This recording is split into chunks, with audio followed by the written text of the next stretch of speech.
Сардэчна запрашаем на дыскусію. Ведаеце, што б вы абралі? Захаваць арыгінальныя камянні старажытнага сабора, нават калі ён, ужо відавочна хістаецца. Так, готовы абрынуцца просто на галаву ў любы момент. Менавіта. Ці можа заменіць частку яго апорных канструкцый на такі сучасны бетон і сталь, как выратаваць будынак, але пры гэтым, рызыкаваць назаўжды страціць самую яго душу. Гэта, дарэчы, вельмі трапная метафора. Таму што сёння мы абмяркоўваем не проста нейкую архітэктурную дылему. Гэта фундаментальнае пытанне пра тое, як любая вялікая ідэя ці місія павінна існаваць у зменлівым часе. Абсалютна. І сёння мы абапіраемся на надзвычайна правакацыйны матэрыял. Гэта каментары Маріна Эльтабю да біблейскіх тэкстаў, у прыватнасці да дзей апосталаў і Евангелія ад Яна, якія былі апублікаваны ў блогу Тіеры Аваса. І чытаючы гэтыя тэксты, мы сутыкаемся з глыбокім філасофскім рознагалоссям. У чым наогул палягае сапраўдная вернасць першакрыніцы? Ці з'яўляецца яна вынікам, пастаяннай структурнай адаптацыі? То бок, калі мы мяняем правілы, каб захаваць жыццё супольнасці. Так. Ці яна, наадварот, патрабуе нязменнай прыхільнасці да аб'ектыўнага духовнага фундамента, нават калі гэты фундамент, скажам так, становіцца вельмі незручным. Я буду сёння даказваць першае. Я лічу, што, каб заставацца вернай сваёй першапачатковай місіі, любая супольнасць павінна мець смеласць да інтэлектуальнай і структурнай інавацыі. А я прапаную зусім іншы погляд. Сапраўдная вернасць – гэта не пытанне адміністрацыйнай гнуткасці. Гэта, відаеце, анталагічнае далучэнне да нязменнага каменя. Але ж, калі вы адмаўляецеся адаптавацца да рэальнасці, вы фактычна здраджаеце духу місіі. Вы проста хаваецеся за мёртвымі формамі. Без глыбокай сінхранізацыі з першакрыніцай любыя вашы інавацыі хутка ператворяцца ў разбуральную сілу. Яны проста знішчыць саму сутнасць таго, што вы, власна, спрабуеце выратаваць. Вось давайте пачнем з вельмі практычнага прыкладу, які дае нам гэты тэкст. 6 раздзел дзеі апосталаў. Той, хто нас зараз слухае, напэўна, падумае, дзе дзеі апосталаў, а дзе сучасныя інавацыі. Так? Гучыць як нейкая старажытная гісторыя. Вось. Але тэкст апісвае класічны, я б нават сказала, кіраўнічы крызіс. Такі тыповы крызіс росту.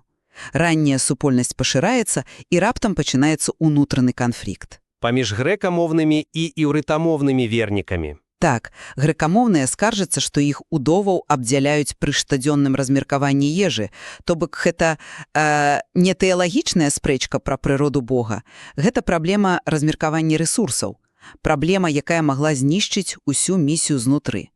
І што робяць апосталы? Яны змяняюць структуру кіравання. Менавіта. Яны не трымаюцца ўпарта за традыцыю. Яны дэлегуюць уладу і ствараюць цалкам новую інстытуцыю. Прызначаюць 7 новых памочнікаў дзяканаў.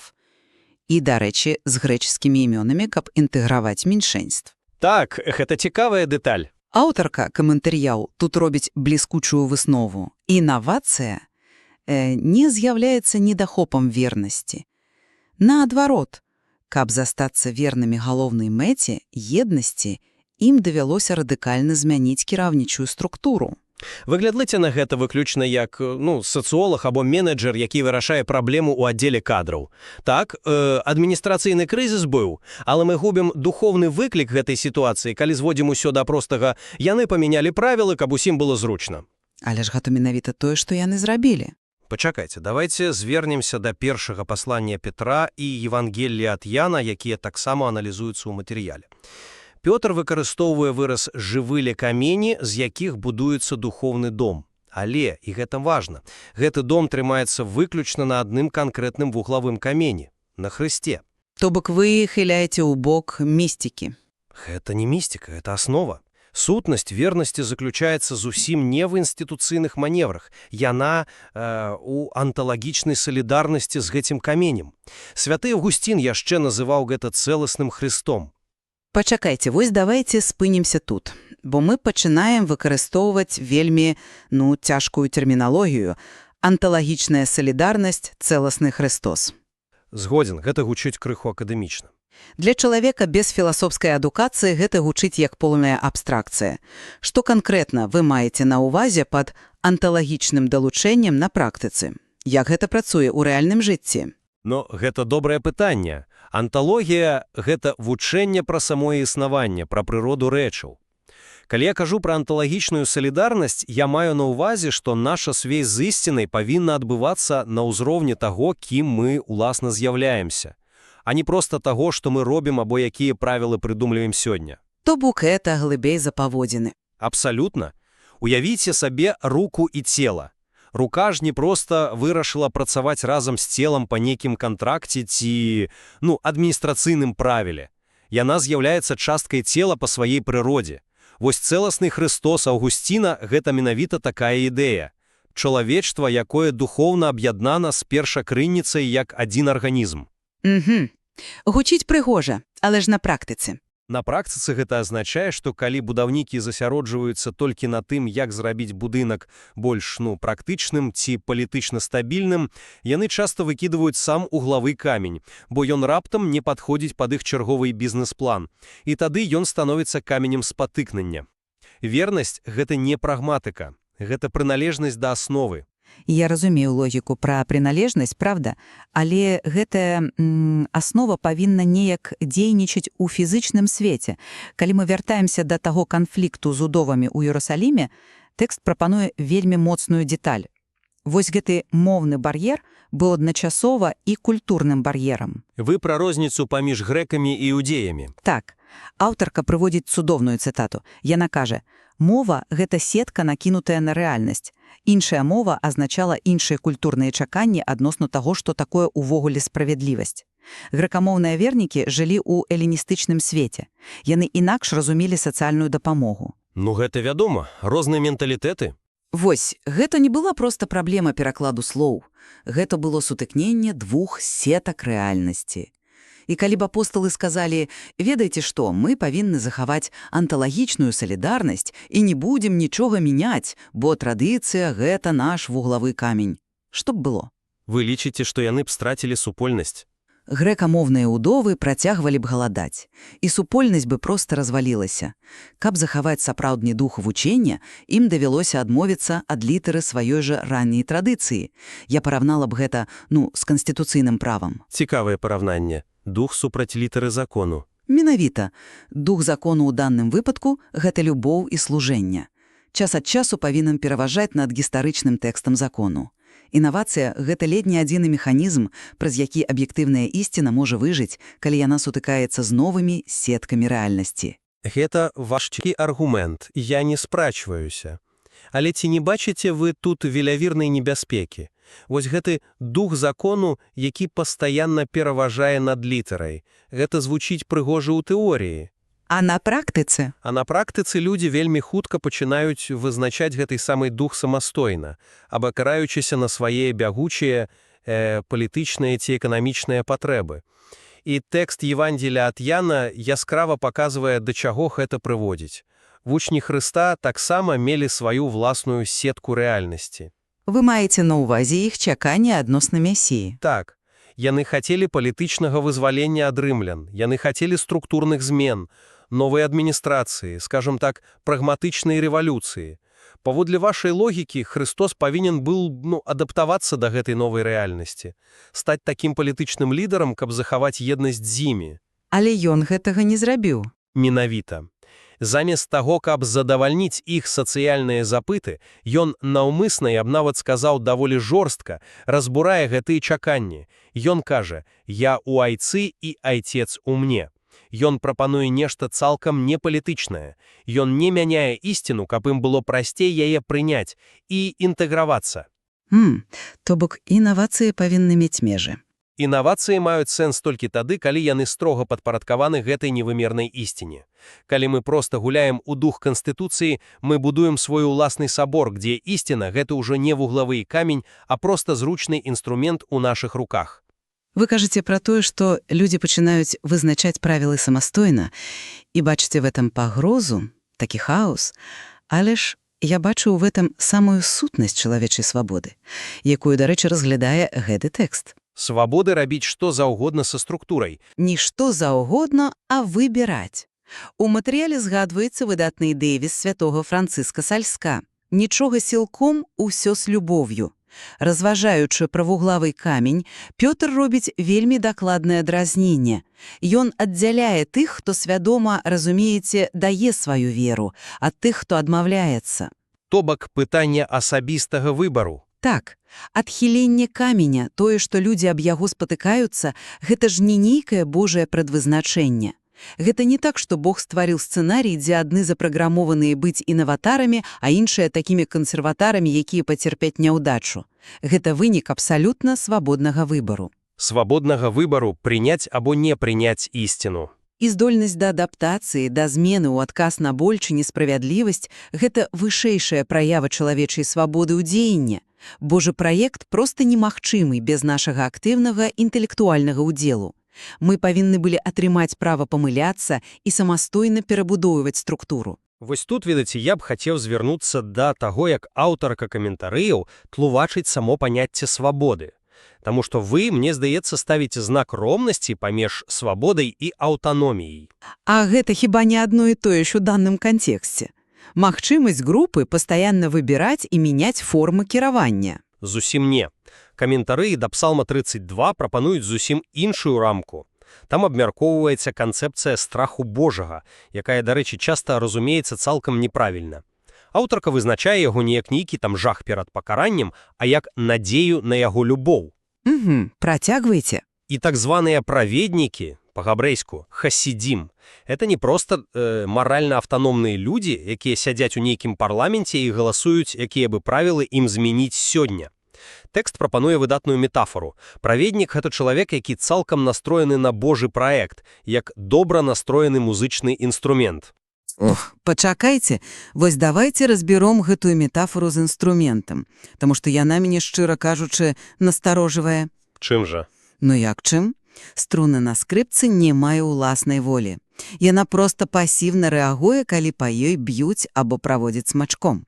Як мы ўвогуле можам гаварыць пра свабоду, калі мы зводзім чалавека да пасіўнага кавалка металу ці нейлону, які нехта іншы нацягвае? У тым і справа, што вы крыху неправільна разумееце фізіку струны. Ды няўжо? Растлумачце. Глядзіце, струна, якая проста свабодна боўтаецца і ні да чага не прымацаваная, сапраўдзе мае поўную аўтаномію. Яна можа ляжаць на стале ў любой форме, якую вы ёй нададзіце. Але ці здольная яна ствараць музыку? Ну, відавочна не. Без нацяжання яна не зайграе. Вось. Яна не выконвае свайго прызначэння. Струна набывае сапраўдную здольнасць гучаць сваю, скажам так, сапраўдную свабоду ствараць мастацтва толькі тады, калі яна жорстка замацана з двух бакоў і нацягнута. Гэтае намаганне яе абмяжоўвае, так. Але яе свабода гучаць забяспечваецца менавіта яе інтэграцыяю ў інструмент. Вельмі прыгожы вобраз, прызнаю. І вось як працуе анталагічная салідарнасць. Сапраўдная свабода чалавека – гэта не бесканчаная магчымасць інавацый дзеля саміх інавацый. Гэта здольнасць знайсці сваё месца ў гістарычным праекце, здольнасць рэзанансаў дзе ў гармоніі з аб'ектыўнай ісцінай. Вызваленне надыходзіць тады, калі мы чуем слова і адпавядаем яму, а не калі прыдумліваем чарговую рэформу. Гэты ваш пераход ад свабоды да інтэграцыі вядзе нас непасрэдна да пытання пра канчаткавую мэту ўсіх гэтых высілак. Калі мы проста настроеныя струны, якія чакаюць свайго смычка, як гэта суадносіцца з тым, што мы бачым у тэкстах пра канкрэтныя дзеянні ў свеце? А што вы маеце на ўвазе пад канкрэтнымі дзеяннямі? Ну вось у Евангеліі ад Яна, якое мы ўжо згадвалі, ёсць надзвычайная абяцанка. Яе вельмі трапна вылучае аўтарка матэрыялу. Христос кажа: «Той, хто верыць у мяне, будзе рабіць справы, якія я раблю, і нават большыя, і нават большыя». Так, гэта моцныя словы. Як вы можаце чытаць гэта інакш, чым як прамы радыкальны заклік да дзеяння? Гэта заклік быць суаўтарамі ў гісторыі. Тэкст ясна паказвае, што слова «справы» у гэтым біблейскім кантэксце – гэта не проста нейкія, магічныя цуды або пасіўныя малітвы. А што тады? Гэта гісторыя вызвалення чалавечства. ад фізічнага і маральнага рабства. Як мы ўвогуле можам рабіць гэтыя большыя справы, калі мы застаемся пасыўнымі і проста резануем? Каб змагацца з фізічным рабствам, з галечай, з сістэмнай несправядлівасцю, мы абавязаны актыўна перабудоўваць свет. Вось тут вы ідзеце ў чысты актывізм. Але гэта робіць інстытуцыйныя інавацыі не проста нечым дапушчальным, яны становяцца нашым этычным абавязкам.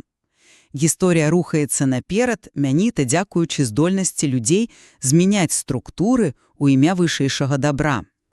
Я вас слухаю, і мне здаецца, што тут вы зноў робіце тую ж памылку. Вы прачытваеце тэкст выключна праз прызму сучаснага сацыяльнага актывізму. І менавіта такі падход прыводзіць да страты любой асновы. Чаму ж? Это прямое чытанне тэксту? Таму што калі Христос кажа пра большыя справы, ён жа ставіць абсалютную умову, якая папярэднічае любому вашаму дзеянню. Ён кажа: «Ніхто не прыходзіць да айца, як толькі праз мяне». Аўтарка каментарыяў выкарыстоўвае тут вобраз чалавечай гісторыі як гіганцкай будаўнічай пляцоўкі. Вось, як жа якраз мой, як вы кажаце, актывісцкі падход. Мы ўсе нешта будуем? Так, але сакрэт гэтай пляцоўкі ў тым, што сапраўды вялікія справы магчымыя толькі дзякуючы салідарнасці ўсяго чалавецтва ў Хрысце. Сутнасць зусім не ў тым, каб пабудаваць яшчэ больш эфектыўную адміністрацыю ці стварыць ідэальны эканамічны подзел. А ў чым тады? У бяздзейнасці? Сутнасць у глыбокам усведамленні таго, што Хрыстос не ідзе да айца без нас. Анталагічная салідарнасць павінна стаяць на першым месцы. Калі вы ідзеце змагацца за справядлівасць без гэтай інтэграцыі ў першакрыніцу, вы не робіце большыя справы ў біблейскім сэнсе. Вы робіце проста яшчэ адзін свецкі палітычны праект. Вы лічыце, што сацыяльныя праекты бессэнсоўныя? Я лічу, што любы такі палітычны праект з цягам часу састарэе, згніе і зноў запатрабуе крызіснай рэарганізацыі. Вы ўсё жыццё будзеце змагацца толькі з сімптомамі, ігнаруючы саму крыніцу жыцця. Той, хто нас зараз слухае, напэўна, зловіць вас на лагічнай супарэчнасці. Вось глядзіце, калі салідарнасць папярэднічае дзеянню, то як гэта салідарнасць наогул можа выявіцца, калі не праз дзеянне ў фізічным свеце? Яна і праяўляецца праз дзеянне, але дзеянне другоснае.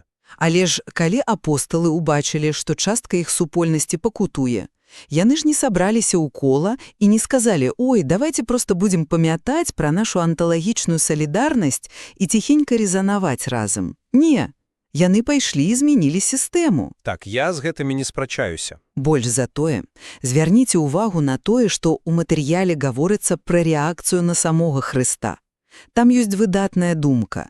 Яго прысутнасць была для адных нагодай для поўнага звароту, у той час як іншыя закасцянелі. Вось яно, самае галоўнае слова «закасцянеласць». Гэта і ёсць самая вялікая пагроза. Закасцянеласць форм, так. Те, хто захрас у мінулым, яны менавіта праз сваю негнуткасць спатыкнуліся аб яго. Калі мы адмаўляемся ад інавацый, апраўдоўваючыся тым, што мы нібыта абараняем вуглавы камень, мы часцей за ўсё проста абараняем уласны страх перед невядомым. Ну, гэта моцнае абвінавачэнне. Адаптацыя і змянення форм – гэта, магчыма, адзіныя лекі ад закасцянеласці. Каб ісціна заставалася жывой у кожным новым пакаленні, яна павінна станавіцца плоццю ў новых сацыяльных структурах. Вы не згодны? Ведаеце, я цалкам падзяляю вашу трывогу наконт закасцянеласці. Праўда, рэлігійныя і сацыяльныя структуры вельмі хутка становяцца ахвярамі такога, фарісейства і інертнасці. Але давайте не будем блутаць форму з сутнасцю. А хіба яны не звязаны наўпрост? Звязаныя, але гэта не адно і тое ж самае. Чаму людзі спатыкнуліся аб Хрыста? Зусім не таму, што он быў недастаточна гнуткім, або не прапанаваў ім правільны кіраўнічы інструмент для рэформ. Яны спатыкнуліся менавіта таму, што ён быў абсалютна непахісна верным ісціне, якая, як аказалася, была для іх радыкальна некамфортнай. То бок ян не падвадзіўся. Менавіта. Ён быў скалой, разумееце, а не пласцелінам, з якога кожны мог зляпіць тое, што яму трэба ў данный момент. І гэта вызначальны момент у аналізе тэксту. Камень спатыкнення ніколі не змяняе сваю форму толькі для таго, каб людзям было лягчэй цераз яго пераступаць. Ён стаіць там, дзе стаіць. Гэта, безумоўна, змушае задумацца. Калі Пётр заклікае вернікаў быць жывымі камянямі, ён заклікае да ўдзелу ў нечым, што фундаментальна выходзіць за межы гістарычных эпох. Сёння мы гаворым па-грэцку, заўтра па-габрэйску. Сёння ў нас адна структура ўлады, заўтра іншая. Гэта ўсё паверхня. А што тады аснова? Аснова – гэта камень. Калі мы не трымаемся разам за гэтай вуглавой камень, то ўсе нашы геніяльныя інстытуцыйныя рэформы – гэта літаральна, як перасоўванне крэслаў на палубе карабля, які тоне. Ці вяртаючыся да вашай метафоры з самага пачатку размовы, мы проста заліваем бетон у сабор, які ўжо даўно страціў сваё святое прызначэнне. Вось зараз, мне здаецца, мы падышлі да кропкі, дзе нашае філасофскае разаходжанне становіцца максімальна празрыстым. Для мяне усе гэтыя тэксты і гісторыя з размеркаваннем ежы для одаваў, і заклік рабіць вялікія справы, яны даказваюць адно. Жыццяздольнасць любой місіі патрабуе інтэлектуальнай смеласці. Смеласці пераглядаць правілы. Менавіта так. Калі мы сутыкаемся з праблемамі рэальнага свету, наша вернасць вымяраецца не тым, насколькі дакладна мы капіруем мінулае, яна вымяраецца тым, насколькі мы здольныя змяняцца дзеля любові і вызвалення людзей сёння. Вернасць – гэта уменне перакладаць вечныя сэнсы на новую мову, кідаць тую самую новую сетку на рэальнасць. А для мяне галоўны высновак з гэтых каментарыёў зусім іншае. Я, вядома, згодзін, што форму ўзаемадзеяння і кіравання могуць і нават павінны эвалюцыянаваць. Гэта нармальна. Але сапраўдная свабода, пра якую гаворыцца ў псалмах і Евангеліях, яна проста немагчымая без анталагічнай інтэграцыі ў тое, што не змяняецца ніколі. То бок вы лічыце, што чалавек не вызваляецца праз змяненне структуры? І ён не вызваляецца праз тое, што без канца перапісвае правілы пад сябе. Ён вызваляецца толькі тады, калі знаходзіць сваё сапраўднае месца. Як жывы камень у будынку, які трымаецца на адзінай аб'ектыўнай ісціне. Без гэтага, паверце мне, уся наша гісторыя – гэта проста бессэнсаўная мітусня на будаўнічай плацоўцы. Ну што ж, відавочна, што мы глядзім на гэтую праблему з розных, нават супрацежных пазіцый. Але, ведаеце, ёсць тое, у чым мы дакладна сходзімся. Каментарі Марынуэль Табіу неверагодна глыбако раскрываюць гэтую ўнутраную напружанасць. Абсалютна. Гэтыя тэксты цудоўна паказваюць як острую патрэбу ў практычнай адаптацыі да рэальнасці чалавечага грамадства, так і неабходнасць абараняць духоўны фундамент ад размывання. І гэта тая самая напружанасць, з якой, мабуць, мусіць стыкнуцца кожнае новае пакаленне. Я цалкам згоджан. Немагчыма вырашыць гэтую дылему раз і назаўсёды і супакоіцца. Сама спроба зразумець, калі трэба адаптавацца і мяняць структуру, а калі стаяць на сваім да канца. Гэта і ёсць той шлях, які развівае наше ўяўленне пра сапраўдную свабоду і вернасць. І менавіта таму мы не будзем сёння абвяшчаць, чый падход перамог у нашай спрэчцы. Мы пакідаем гэтае пытанне вам, нашым слухачам. Падумайце, калі ласка, пра ўласныя каштоўнасці, пра арганізацыі ці супольнасці, да якіх вы належыце, як вы іх бачыце. Так, ці як дынамічныя структуры, якія павінны пастаянна і смела мяняцца, каб выжыць на гістарычных хвалях.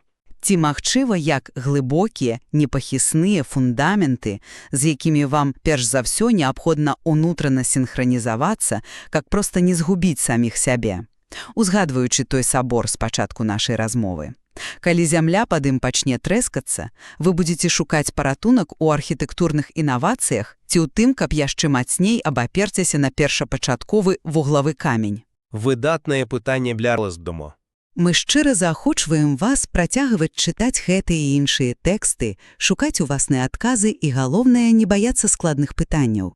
Дзякуй, што былі сёння з намі на дыскусіі. Да наступных сустрэчаў!